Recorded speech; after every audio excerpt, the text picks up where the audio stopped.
Bom, gente, saindo da Ucrânia, vamos dar um pulo lá no Pacífico, porque a Guarda Costeira dos Estados Unidos disse que no dia 29 de outubro eles detectaram e monitoraram uma embarcação militar russa que estava operando perto das águas territoriais americanas, ali na região das Ilhas Havaianas. A Guarda Costeira disse que respondeu à presença do Karelia, que é um navio de inteligência russo da classe Vishinya. A resposta, segundo eles, foi, abre aspas, conduzindo um sobrevoo seguro e profissional e transitando perto da embarcação, fecha aspas. Ou seja, foram lá dar uma olhada de perto, né? O Querelia foi visto a umas 15 milhas, o que dá uns 24 quilômetros ao sul de Oahu. Para quem não sabe, Oahu é a terceira maior e mais populosa das ilhas do Havaí, onde fica a capital Honolulu. A Guarda Costeira fez questão de dizer que está monitorando o navio de acordo com o direito internacional, para garantir a segurança dos navios americanos que operam na área e também para apoiar a defesa nacional.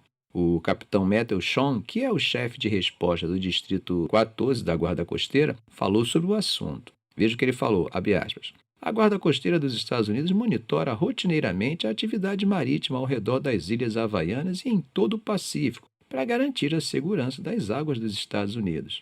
Trabalhando em conjunto com parceiros e aliados, nossas tripulações monitoram e respondem à atividade de embarcações militares estrangeiras perto de nossas águas territoriais para proteger nossas fronteiras marítimas e defender nossos interesses soberanos. Fecha aspas. O capitão Chong também observou que esse tipo de monitoramento é rotina, né, e é feito em coordenação com outras agências militares e federais dos Estados Unidos. Gente, não é a primeira vez que esse navio aparece por lá, né? O Karelia é um dos 6 navios de coleta de inteligência da classe Vishinya que a Rússia ainda opera, e ele serve na frota do Pacífico da Marinha Russa. A mesma embarcação já tinha sido vista perto da ilha havaiana de Kauai em 2021 e de novo perto das ilhas em 2022. Agora é bom notar, gente, que, considerando o direito internacional, tá?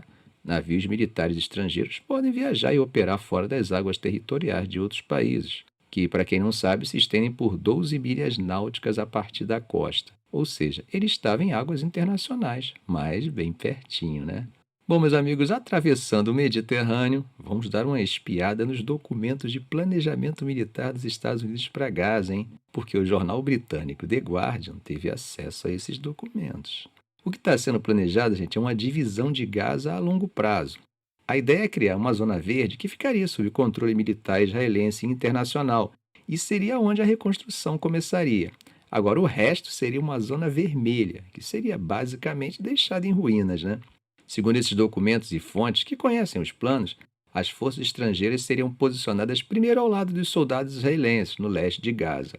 Isso, claro, deixaria a faixa de Gaza dividida pela tal linha amarela, que é a linha que Israel controla atualmente. Esses planos militares dos Estados Unidos acabam levantando muitas dúvidas sobre o compromisso de Washington em transformar o cessar-fogo em um acordo político de verdade, com os palestinos no comando de Gaza, como o próprio Trump tinha prometido.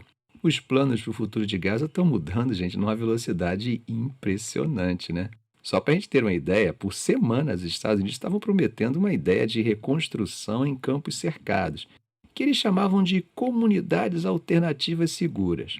Mas, segundo essa mesma autoridade americana, esses planos foram abandonados essa semana.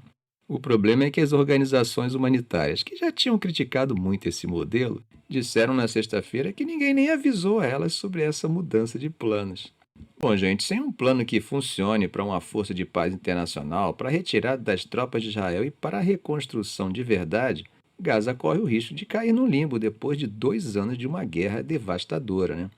Os mediadores já estão alertando para uma situação de nem guerra nem paz, com ataques israelenses constantes, uma ocupação permanente, sem governo palestino e com pouquíssima reconstrução.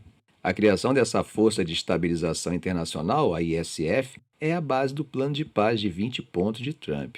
Os Estados Unidos esperam que uma resolução no Conselho de Segurança das Nações Unidas seja aprovada na próxima semana para dar um mandato para essa força.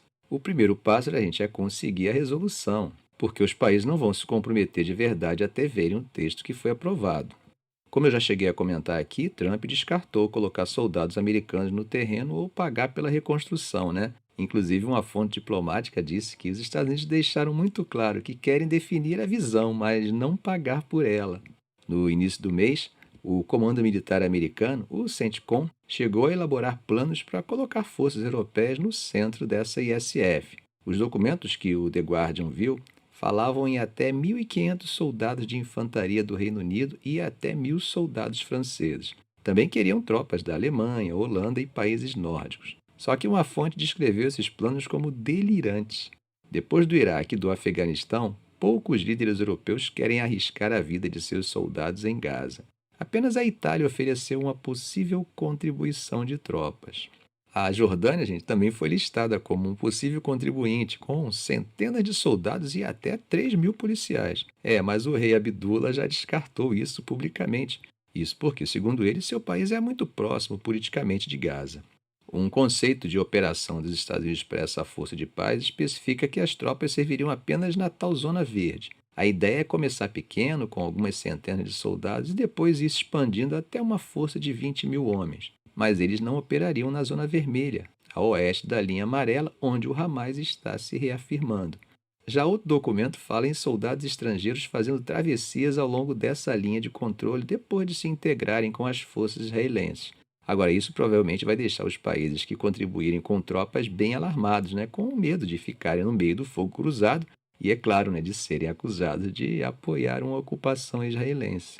O plano chega a dizer que os militares israelenses vão considerar as condições para a retirada num estágio posterior, quando a segurança internacional estiver funcionando, mas não estabelece nenhum prazo para isso.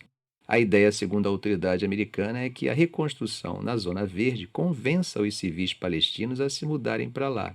Não sei vocês, mas eu considero isso como um deslocamento forçado disfarçado, Bom, gente, só que até o nome Zona Verde já traz uma lembrança ruim do Iraque e do Afeganistão, Onde essa expressão virou sinônimo de fracasso militar americano.